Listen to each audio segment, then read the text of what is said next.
de projet en peinture acrylique, tu peux choisir soit une toile, j'ai des différentes sortes de sacs en toile, j'ai des thés d'oreiller aussi. Puis si jamais tu veux t'amener quelque chose de la maison, comme par exemple derrière d'un manteau de jeans ou des jeans, tu es bienvenu de le faire. La première étape avant de commencer ta peinture, ça serait de prendre le croquis que tu préfères de tout ceux-là que tu as fait, puis d'aller le dessiner sur ta toile. Maintenant, fais attention parce que c'est vraiment difficile d'effacer sur la toile.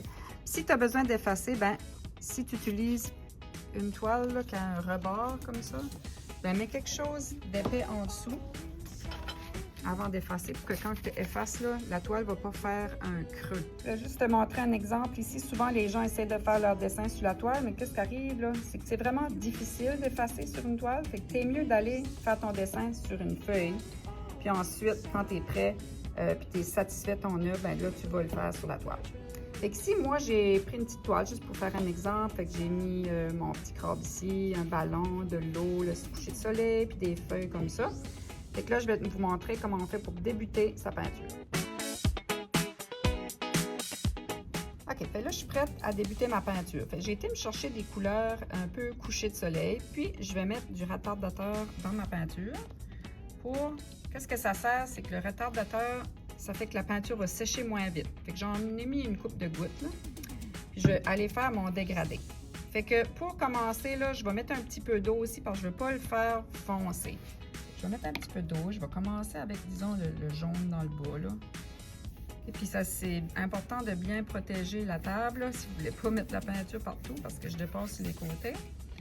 Après ça, je vais aller avec mon rouge en haut. Puis quand ils vont se toucher, là, avant que ça vienne sec, la peinture va se mélanger entre les deux. Voyez-vous, là, je peux descendre jusqu'en bas. Comme ça. Fait que là, ça me donne une bonne idée. Est-ce que je veux descendre le rouge plus bas? Je peux même aller avec du orange, si vous voulez, entre les deux. Là, j'aime pas trop le jaune dans le bas. Fait que voyez-vous, fait que là, on peut décider, là. Fait que là, je vais aller mettre plus de rouge puis du orange dans le bas au lieu d'avoir mon jaune. Ok, j'ajoute du rouge en haut, je trouve qu'il y en a pas assez. Et voyez-vous, avec le retardateur, excusez, ça fait qu'on peut travailler plus longtemps avant que la peinture sèche. Puis l'important ici pour faire le dégradé, c'est vraiment d'aller un bord, puis l'autre, parce que disons, si j'arrête dans le milieu, voyez-vous, ça fait des marques. Si j'arrête au milieu, là, ça va faire des marques. Fait qu'on veut vraiment aller d'un bout à l'autre de votre toile. Un petit peu de jaune dans le bout. Hein. Puis après, là, je peux bien aller puis juste enlever tous les traits de pinceau. Et voilà. Fait que là, je suis pas mal satisfaite avec mon fond, là. Je pense que je vais laisser ça de même, là. Quand ça va sécher, je vais en mettre une autre couche par-dessus. Puis là, je vais probablement perdre un peu mon crayon, mais c'est pas grave, je pourrais revenir après et le refaire. Si jamais ça fait des petits points blancs comme ça, c'est probablement qu'il y avait des bulles d'air sur votre pinceau. Fait que c'est pas grave, vous pourrez mettre une autre couche après, mais peut-être mettre un peu moins d'eau cette fois-là, puis plus du retardateur que de l'eau. Finalement, j'ai décidé que je voulais pas un coucher de soleil, mais je voulais faire ça le jour parce que je trouvais le petit crabe jouer à volleyball, ça faisait plus de jours. Fait que j'ai été mettre un dégradé de bleu par-dessus au lieu. Puis, si vous voyez, on voit un petit peu là, des restants de mon orange en dessous. C'est pas grave, sais-tu quoi? J'aime ça. Fait que des fois, hein, des erreurs, ça peut faire des belles surprises. Maintenant, je vais attaquer mon sable. Fait que là, ici, si vous n'avez pas de dégradé à faire, vous pouvez aller mettre la peinture entre vos images si vous ne voulez pas passer par-dessus. Mais là, si vous passez par-dessus comme ça, c'est pas grave.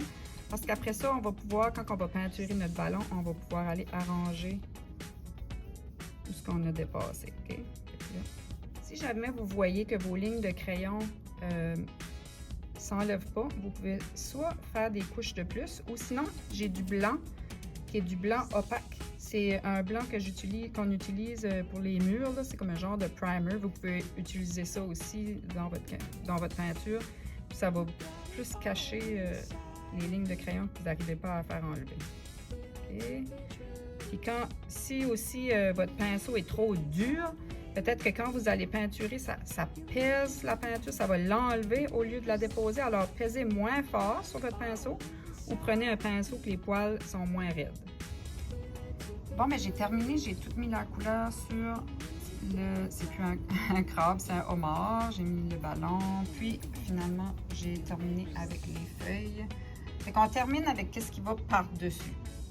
Si jamais ça vous intéresse de savoir comment j'ai fait les feuilles ou aussi comment j'ai mis de la texture dans mon sable ou comment j'ai utilisé de la potée pour l'eau, vous pouvez aller voir mon vidéo, les différentes techniques et matériaux utilisés en peinture acrylique. N'oubliez pas aussi de signer votre œuvre. On signe toujours en bas à droite, que ce soit votre nom, vos initiales ou un petit nom que vous voulez utiliser.